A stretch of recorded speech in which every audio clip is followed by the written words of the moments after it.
Ah, okay, ito po ang ating unang midweek sa taong 2021 at karagdagan pong pag-aaral ang nais natin. No? At i-alternate po natin tulad ng dati, mayroong informational sa ating mga lessons at mayroon ding mga pang-encourage ating pananampalataya. And by the way, ito po ay maring substitute ng ating Bible study. Instead na linggo po ng araw ng linggo ang ating pag-aaral, dahil sa napakalimitado po ang ating oras ngayon sa internet, mga 1 oras, mahina na kung minsan ang ating signal, babawi po tayo sa ating midweek service sa ating pong pag-aaral. At maalala ko po, no, mga nakaraan ay aking pinapangako, matatalakayin ko ang tungkol sa apocryphal books. Baka naiintriga po ang mga listeners natin, viewers natin, ano nga ba yung apocryphal books na laging sinasabi ni Brother June na sa ibang versions ng Bible ay meron, sa iba naman ay wala. Kaya umpisahan po natin at hindi po natin kaya ng pang one time lamang ito na pag-aaral, maaring 2 beses o 3, ang ating presentation about the apocryphal books. Tinatawag din po ito na Deuterocanonico. At ito ang ginagamit ng ating mga kaibigan na Roman Catholic Church na termino, no? Sapagkat itong mga books na ito ay idinagdag nila sa kanilang Catholic version of the Bible. So ano nga ba ang mga ito? Yan ang ating pag-aaralan. Sino nga ba ang nagdagdag nito? Paano ito napunta na isama sa iba-ibang mga versions ng Bible? Yan, no? Ang apocryphal books ay tumutukoy, mga kapatid, sa mga aklat na isinulat during the intertestamental and post-New Testament times that have been rejected. Ayan, dinagdagan rin ng rejected. So ito yung mga aklat na naisulat pagkatapos po ng pinakahuling aklat ng Old Testament, which is Malakias, Malakay. So sa pagitan ng Malakay at pagitan naman ng Matthew. Yan, no? Ang unang aklat naman ng Bagong Tipan. Sa pagitan ng mga aklat na yan, mga panahon na yan, ibig nating sabihin, mula nang isulat yung Malakay at nang isulat naman yung Matthew, yan ang intertestamental period. At diyan na panahon isinulat itong mga aklat na apocryphal books ang tawag natin. Kaya lang, sabi nga ng ating information, it was rejected. At kung bakit ay ating malalaman. At itong the same books na tinawag natin na apocryphal books ay tinawag din naman ng Roman Catholic Church na Deuterocanonico or Deuterocanonical, which means these were books accepted at a later time other than the canonical books. So mayroon nang tinanggap na mga unang aklat, isinunod itong mga Deuterocanonical books o tinawag natin na apocryphal books. At ito yung mga tinatawag natin na hidden. No? Ang word na apocrypha kasi galing sa Griego na apokryphos, meaning hidden, nakatago o itinago. So ito yung mga collections of documents produced between the 2nd century. So ito yung panahon ng after ng Malakay. No? And then the 1st century AD. Ito naman yung supposed to be kapanganakan ng Panginoong Jesus. Kailang ay sinasabi, hindi po ito bahagi ng Old Testament canon. Yung kinikilala ng mga Hudyo na aklat nila, hindi kasama ang mga ito. So ito yung mga pangalan ng mga aklat. The names of these books are, unang Esdras. Yan. Pangalawang Esdras, the rest of Esther. So mayroong dagdag yung aklat ng Esther sa Bible natin. No? Pang-apat, Song of the Three Holy Children, History of Susanna, Bel and the Dragon, Prayer of Manasseh. Sa mga Amerikano, sabi nila Manasa. At Tobit, Judith, Wisdom of Solomon, Ecclesiasticus, Baruch, First Maccabees, and Second Maccabees. So 1, 2, 3, 4, 5, 6, 7, 8, 9, 10, 11, 12, 13, 14. 14 books. At itong nasa huling 7 ang dinagdag sa Roman Catholic Church ang sinasabi. No? Ngayon, mga kapatid, yung huling 7. No? So kung babalikan natin, ito yung unang pangalawang Maccabees, Baruch, Ecclesiastes, Wisdom of Solomon, Judith, Tobit. Ito yung mga aklat na idinagdag. So yun ang huling 7 books. The Catholic Church pa rin po, sa pamamagitan ng kanilang council, no, Council of Trent, noong 1546. Pansinin niyo po yung taon, no? 1546. So bago ang 1546, maraming mga informations pa niyan. No? Nagdaan pa ng maraming kasaysayan yung mga aklat na yan. Pero noong 1546 ay sinasabi ng Council of Trent, ito yung grupo ng mga kaparian, no, na nagdidesisyon ano ang dapat paniwalaan ng kanilang relihiyon. Ay sinasabi nilang tanggap nila itong mga aklat na ito at sino mang hindi tatanggap ay condemned. Ayan, so sumpain. Ayan. So noong 1546 lamang nila yan pinagpasiyahan. So before 1546, yung iba naniniwala, yung iba hindi doon sa kanilang grupo. Pero pagkatapos ng taon na yan ay sinabi na nilang dapat nilang paniwalaan na. Okay? Ang mahirap po kasi sa mga aklat na ito ay nagpo-promote sila ng mga maling katuruan sa ating pagkakaunawa sa Bible ay kakaiba ang nasusulat. No? Hindi naman lahat pero mayroong mga naisulat sa mga aklat na ito na matatagurian nating false doctrines. Halimbawa, ang kaluluwa ng tao, sabi ay naroon na sa ibang panahon, no? Previous life. Tapos nung ipinanganak yung tao, yung kaluluwa na yon na galing sa ibang panahon, no? Sumanib ngayon doon sa tao, doon sa katawan ng tao na ipinanganak. Mababasa yan sa Wisdom of Solomon, chapter 8, 19 to 20. Sabi roon, now I was a goodly child, and a good soul fell to my lot. Nay, rather being good, I came into a body undefiled. So yung napunta raw sa kanya na kaluluwa ay nataon na mabuting kaluluwa. Kaya mabuting bata siya. Ganun, no? Maalala ko yung katuruan ng Hindu yung kaluluwa ng mga tao noong mga nakaraang henerasyon, no? Napupunta naman sa mga hayop or tama, no? Napupunta sa mga hayop kaya bawal sa kanila yung magkatay ng baka, parang pinaka-Diyos nila yon, or naniniwala sila na baka yung kaluluwa ng mga tao noon, mga kamag-anak nila noon ay naroroon sa mga hayop. Di mga insekto nga, hindi sila basta-basta pumapatay kasi ang paniniwala nila yung kaluluwa o espiritu ng kanilang mga ninuno baka napunta sa mga insekto na yan.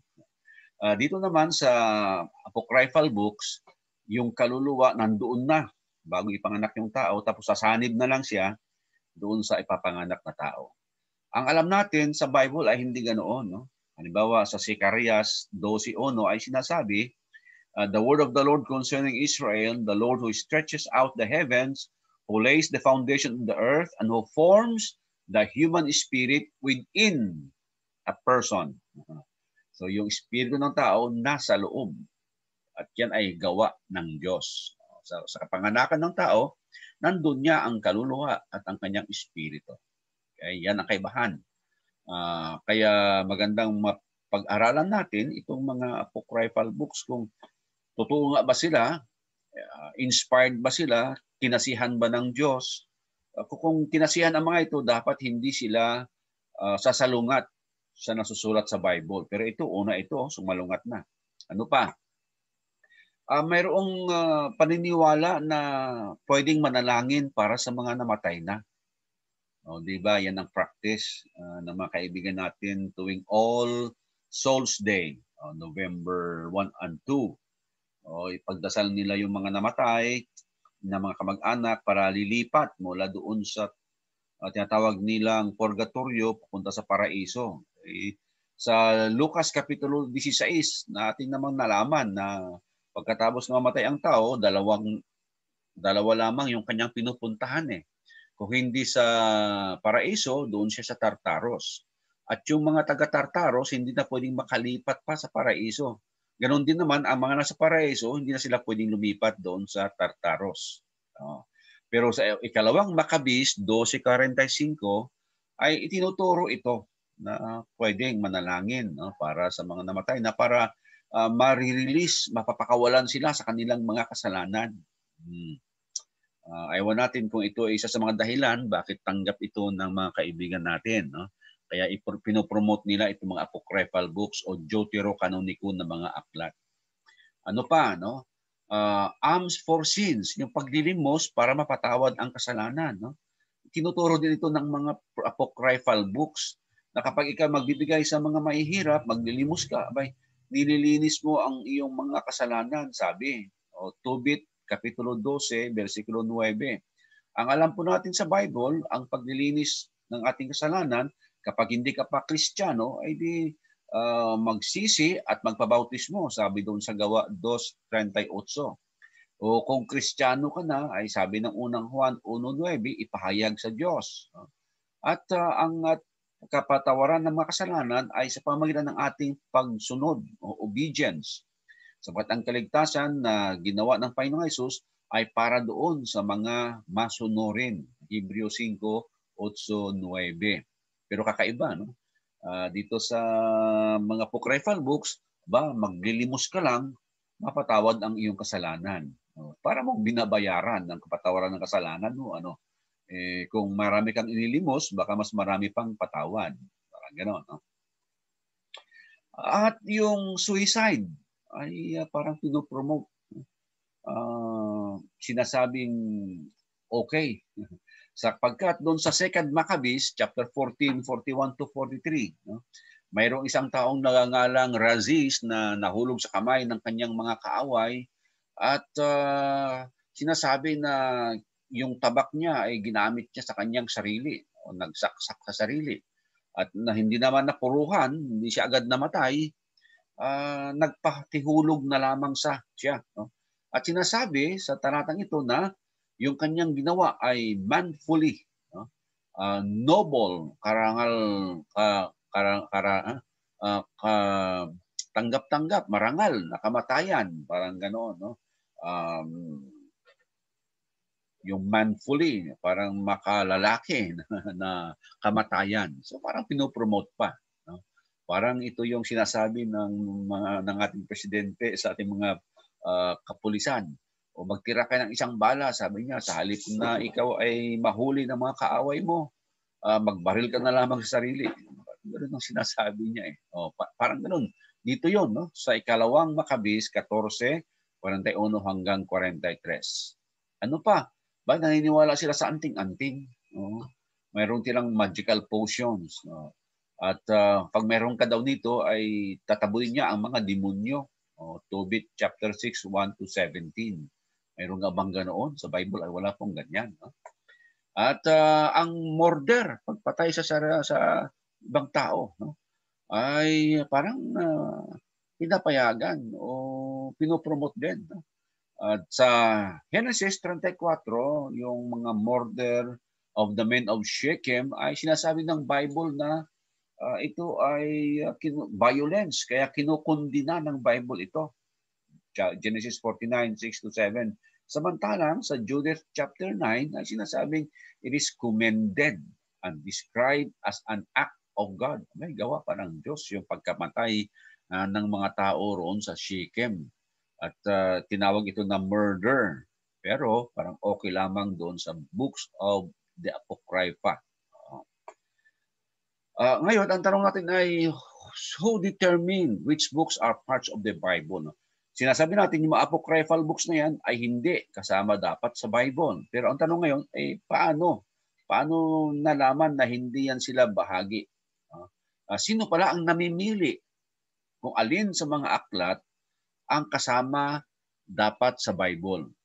Mayroong maling paniniwala, mga kapatid, na ang Roman Catholic Church daw ang namimili, nagdesisyon alin sa mga aklat na naglabasan noong panahon na yon ang maituturing na bahagi ng Bible. Mayroon pong paniniwalang ganyan. Sabi nga nila, sila yung nagbigay ng English Bible sa mga tao.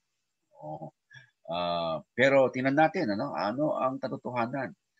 Ang totoo mga kapatid, bago pa man dumating ang Panginoong Hesus sa laman, mayroon nang kinikilalang bahagi ng aklat ang mga Hudyo.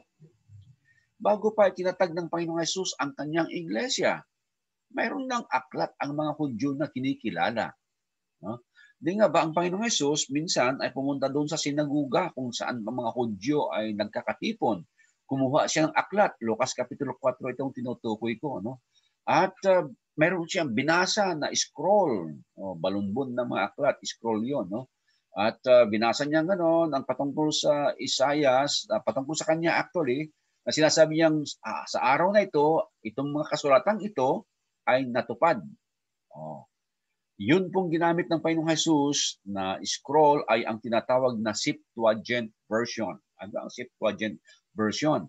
Ito po ay translation ng Old Testament books, yung Bible ng mga Hudyo, mula po sa Hebrew patungong Griego. Kasi original niya po ay Hebrew. Ngayon, ang mga Hudyo napunta sa iba't ibang mga lugar ay natuto sila ng Greek. Kaya kinailangan yung translation ng Hebrew Bible to Greek. Yun po ang Septuagint version. At yun ang ginuha ng Panginoong Hesus, yun ang kanyang binasa. So noong panahon niya, mayroon ng mga aklat na kinikilala ang mga Hebreo. So, mga panahon po na yon, wala pa po ang Roman Catholic Church.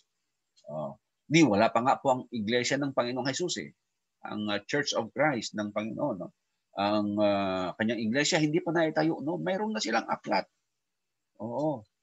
At ito mga kapatid, yung mga apocryphal books o deuterocanonico ng buong aklat, wala po doon. Wala sila doon. Ito ngayon, isang Jewish writer ang nagpatotoo na wala pa yung mga aklat na yon. Itong si Titus Flavius Josephus, ipinanganak siya mga 37 AD. So, namatay ang Panginoong Hesus 33. After 4 years, pinanganak itong si Titus Flavius Josephus. Kaya nakasalamuhan niya yung mga apostol, malamang. At namatay siya mga 100 AD. Si John the Apostle, sumulat siya ng aklat ng Apokalipsis mga 96 to 98 AD. Baka nagpangita pa ang mga ito, di ba? At ano yung sinasabi ni Titus Flavius Josephus? Na ang totoong pangalan niya o original na pangalan niya ay Joseph ben Matthias.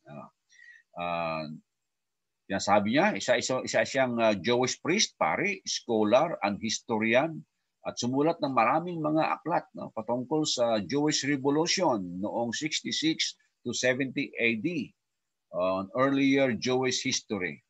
Ay sinasabi po niya, he testified na despite the inclusion of some of these books in the Septuagint, sabi niya, the Jews did not regard these extra books as part of scriptures.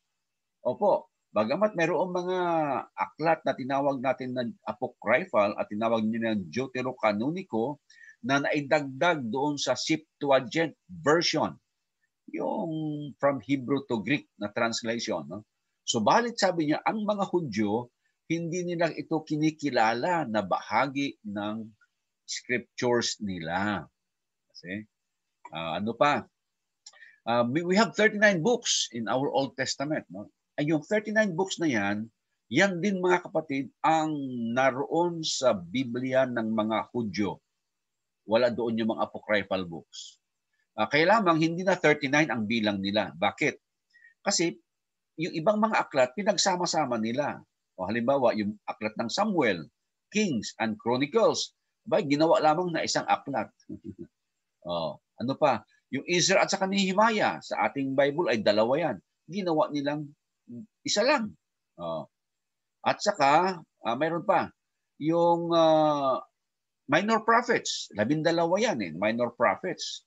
Nahirapan akong memorize ang minor prophets. Pero yung mga katulad ng Amos, Obadiah, Micah, ano pa yun, ang tawag ng mga Hudyo, the 12. Kasi 12 prophets yan And then, yung Ruth ay dinadagdag nila doon sa Book of Judges. Ang Lamentation, pinagsama nila sa Jeremias. Kaya, minsan ay papatak ng 24 books o kaya ay 22 books. Pero kung susumahin, yan pa rin po yung 39 books of the Old Testament na mayroon tayo ngayon. At wala doon, mga kapatid, yung mga apocryphal books na ating pinangalanan sa unahan o yung mga Deuterocanonico. At ang mga Hudyo, sila po ang nakakakilala ng kanilang mga aklat. Sila ang nagpapasya alin ang kanilang aklat. At yun lamang ang makinilala nila. Wala po doon yung mga apocryphal books. Ano pala ang nangyari? What happened? No? Bakit naisingit yung mga apocryphal books sa ibang mga Bible versions na katulad ng Septuagint at saka ng Latin? Kasi si Jerome ay gumawa ng sarili niyang translation, yung tinatawag na Latin Vulgate na isang sa lingwaheng Latin nga. Ganito ang nangyari. Yung ibang mga apocryphal books ay naisulat na idagdag sa Septuagint version, katulad ng ating nabasa na o nasabi na kanina.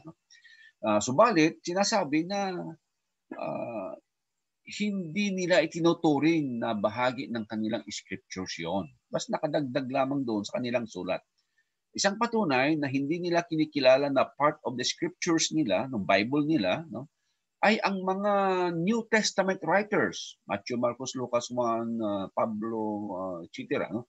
Hindi sila sumipi, never quoted, no, from the book of the apocryphal books. Wala po silang mga sinipi doon sa mga aklat na yon. Ibig sabihin, hindi nila kinikilala yon. Kasi napakaraming mga quotations sa mga sulat ng mga New Testament authors like Matthew, Mark, Luke, and John, no? Paul, Peter, at iba pa, James. Pero walang mababasa sa mga sulat nila na galing sa apocryphal books. Ibig sabihin, hindi nila kinikilala yon.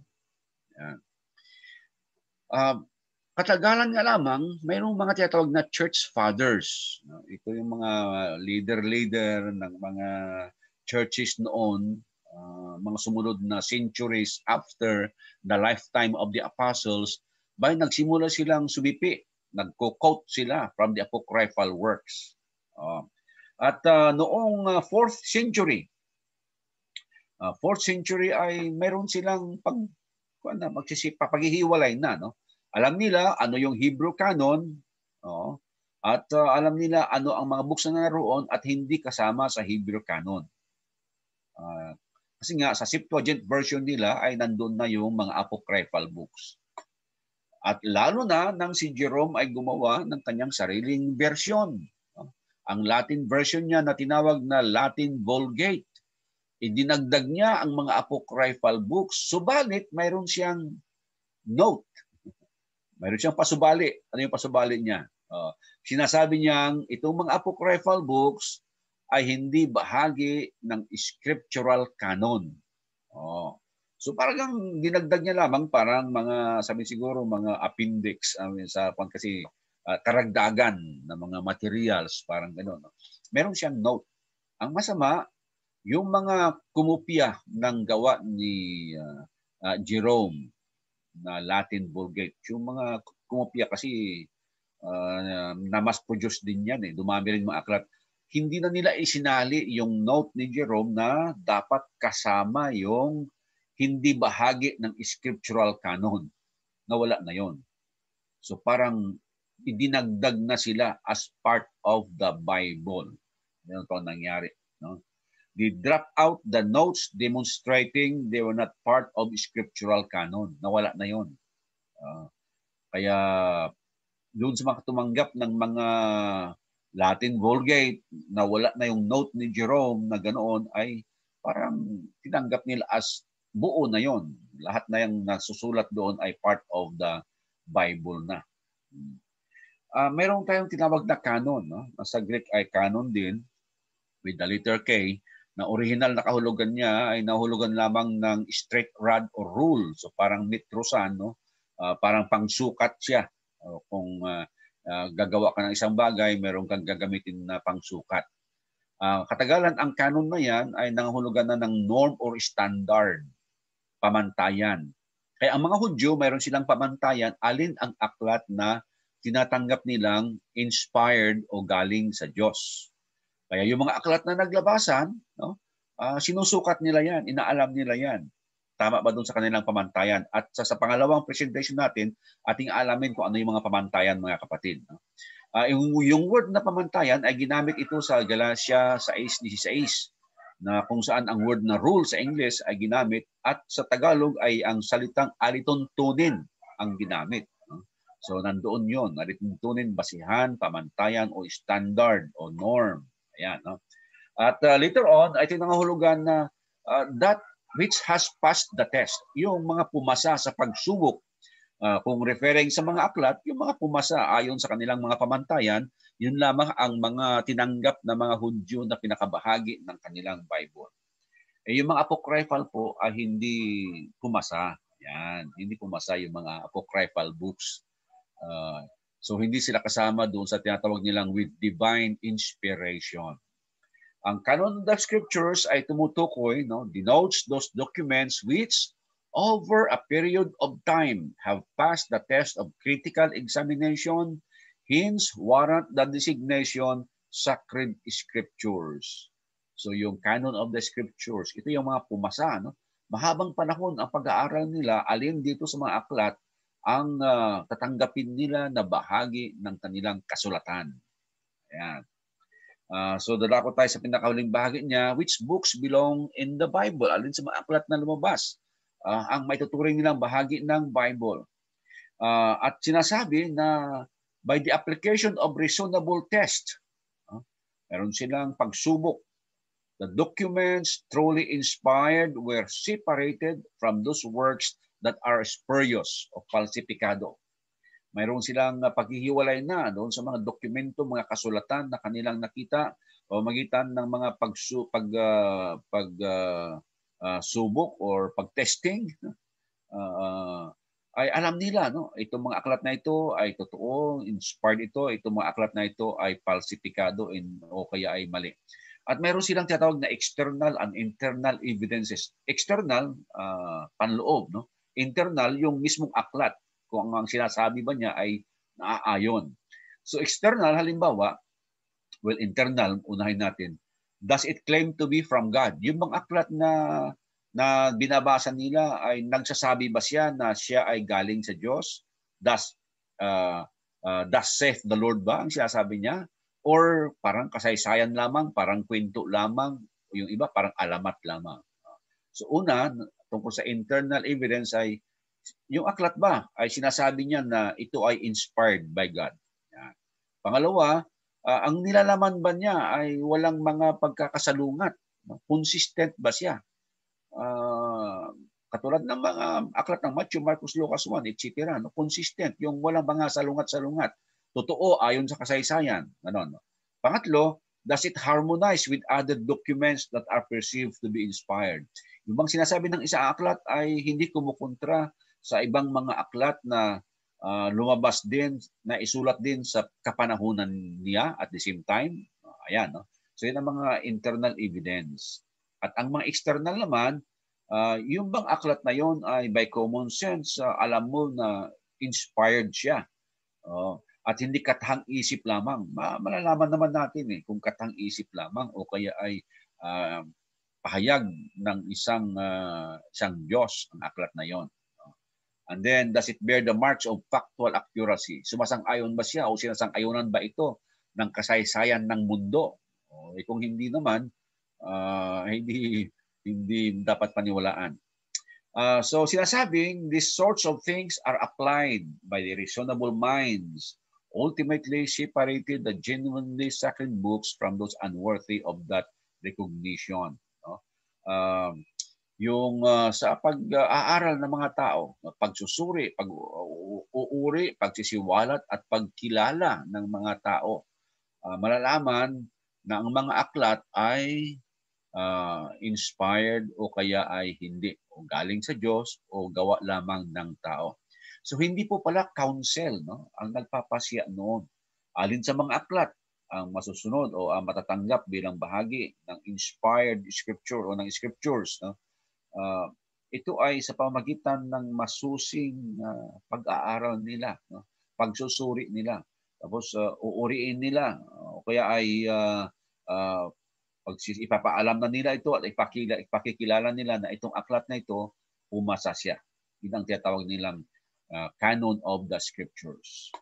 Kaya mga kapatid, no, sa ating pag-aaral, no, makakatulong nga na alam natin ang mga aklat ang dapat na sabihing inspired by God. Ito po Apocrypha, sa ating next na presentation ay tatalakayin ko ano mga dahilan bakit hindi sila mga inspired, hindi sila masasabing inihayag ng Diyos. So mayroon yan. Ito yung mga aklat na hindi bahagi ng original na Old Testament canon. Ang mga Hudyo ay meron silang sariling listahan ng kanilang pinaka-Bible at ayun ang inspired books at wala doon yung mga apocryphal books. At ang mga aklat na tinuring o na bahagi ng Bible ay mauunawaan sa pamamagitan ng makatuwirang pag-iisip. Inihiwalay ang sagradong aklat sa mga hindi karapat-dapat na aklat. So mga kapatid, hopefully itong ating pag-aaral ay makakatulong po sa atin sa ating layunin na mapag-aralan ang salita ng Diyos. So hanggang dito po tayo. Antabayanan po natin ang susunod na aral po patungkol dito sa Apocryphal Books. Magandang gabi at pagpalain tayo ng Panginoon.